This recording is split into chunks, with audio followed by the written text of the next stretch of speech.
Guðni Gunnarsson hérna hjá okkur og ætlar að leiðbeina okkur hollan mat.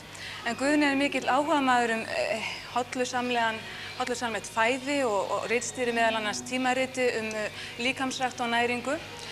Og nú hér borðið fullt af grænmeti og brauði og góðgæti. Hvað þetta? Er þetta ekki bara kanínufóður? Alls ekki. Grænmeti geysilega kolvetnaríkt og það inniheldur í þessu hlutföllin vatn og kolvetni. Kolvetni jú eldsneyti líkamans og nauðsynlegasta fæða fyrir utan alltaf prótín og fitu sem við borðum. Þannig að grænmeti mjög góður kostur. Þannig ef ég ætla virkilega að fara út í að stunda heilbrigt líferni þá þetta það eina sem ég má borða? Já, alls ekki það eina en þetta hluti af því.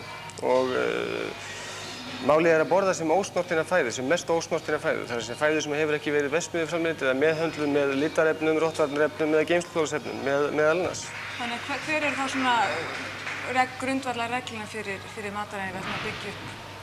Og eins og ég nefndi þá eru kolvetni eldsneyti líkamans, þannig að málið að borða mikið af kolvetnum. Við þurfum jú prótín líka því að prótín eru byggingarefni. Vatnið nauðsynlegt og fita nauðsynlegt í segjum 12–15% hlutföllum. Þannig að við þurfum alltaf að taka fæðuefni víða að. Málið að borða ekki of mikið eða of lítið af einu eða neinu og fara þennan gullna meðalveg. Hvaða fæðutegundir eru það þá sem eru sniðugri heldur en aðrar? Sko, fæðutegundir segjum bara að ósnortin fæða sé sú besta. Það er að segja fæða eins og fiskur, grænmeti, ávextir og fæða sem hefur ekki farið verksmiðju hendur. Það er að segja fæða sem ekki stöðugt tekin úr dósum eða pökkum. Skyndifæða, geislapulsur, hamborgarar eða það sem við erum yfir höfuð almennt meira og meira að fara út í og sennilega engin atvinnugrein sem blómstrar eins í dag eins og skyndibitastaðir. En þetta ekki svo mikil fræði sem að liggja á baki þegar við vita hvað sé rétt fæði að má nokkuð vera að því að spekuleira hvað hann lætur ofan sig í þetta? Já, þetta er náttúrulega spurning hvernig maður lítur á þessu hluti. Við erum það sem við borðum og ef mann er annt líkamann sinn þá reynir maður að gá að því hvað maður setur ofan í sig. Þú getur náttúrulega umgengist þessum öskutunni eða sem hreina líkamann, þú ræður. En þetta er engin stórkostleg fræði, sko. Það er spurning að eins og ég sagði, það er ákaflega einfalt að taka fæðuna eins ósnortina eins og hægt er. Og það er grundvallaratriði.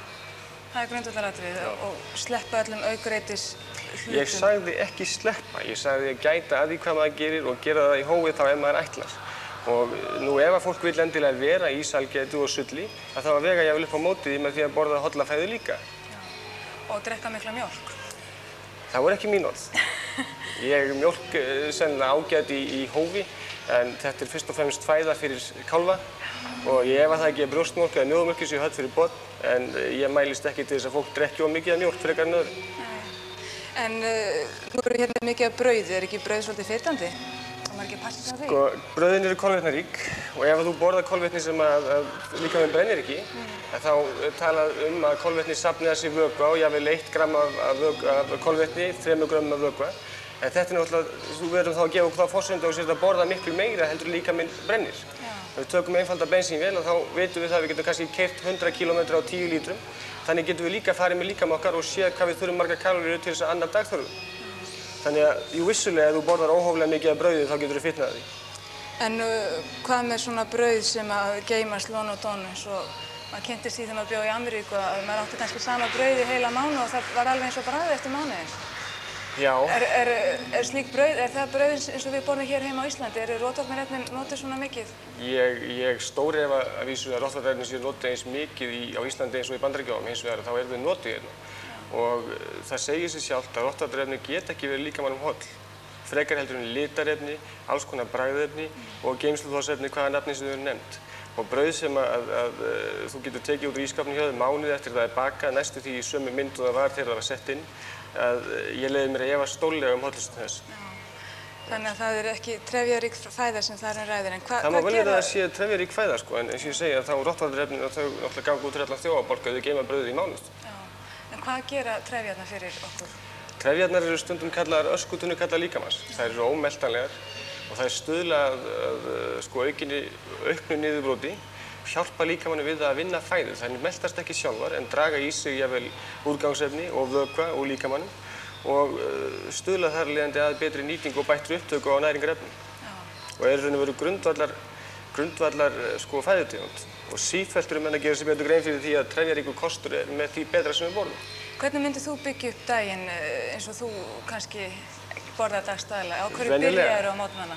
Ég byrja alltaf á annarkvort jógúrt eða þá hafragraut. Síðan nota ég trefjaríkan, skal ég segja, kost, annað olbran eða eitthvað því líkt. Já, músli og nú þetta er kúaður diskur af þessu. Síðan jafnvel neyti ég próteindrykks, svona upp úr 9. Hvað er próteindrykkur? Prótein er náttúrulega bara fæðuauki sem hefur inniheldur ákveðin næringarefni, prótein, fitu, kolvetni og annað í ákveðnum hlutföllum. Og þess neyti ég í hlutfalli við hvað ég er að leggja á mig. Ef ég er að leggja eða undir miklu álagi, þá reyni ég að neyta meiri kolvetna. Segjum að ég ætla að þyngja mig, þá reyni ég að neyta pínlítið meira af próteinu. Því að prótein eru, eins og ég sagði áður, byggingarefni, kolvetni eru eldsneyti. Áttu ykkur að lykiluppskrift eða svona hugmynd fyrir svona ungu kynslóðin í dag sem er alltaf í kappi tímanum og aldrei að því að borða og stundar einmitt þessa skyndibitastaði? Á maður þá að vera með gulrótarpokann í bílnum hjá sér á milli staða eða? Gulrótur er náttúrulega ágætisfæða sko, en það er hægt að gera ráðstafanir. Málið er náttúrulega að sýna fyrirhyggju og við vitum jú að við erum á miklu spaði eins og nefnt. Það er að segja að fæstir hafa tíma til þess að setjast niður og borða eðlilegar máltíðar. Það hlýtur að vera jafn einfalt að taka með sér hollan mat eins og óhollan mat.